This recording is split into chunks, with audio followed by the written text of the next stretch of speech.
Going to be palpating the bony structures of the knee. So first we're going to start off with the lateral and medial femoral condyles, which can be found right here, and then the epicondyles a little lower, and then the trochlear groove, which is below the patella, so it cannot be palpated. And then we have the lateral and medial collateral ligament, and then we have Gertie's tubercle, then we have the tibial tuberosity, the patella tendon, and then we have the patellar poles, which there's one superior and one inferior.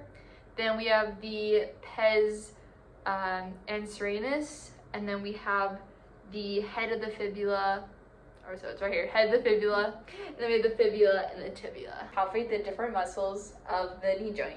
So first we're going to start off with the rectus femoris, which is in the middle, which does knee extension, hip flexion, anterior pelvic rotation.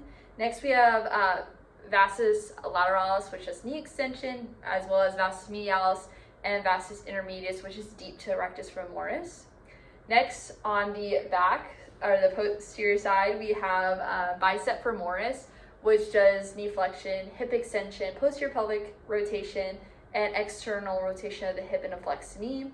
Then we have semimembraneous and semitendinosus, which does knee flexion, hip extension, posterior pelvic rotation, and internal rotation of the hip and a flexed knee.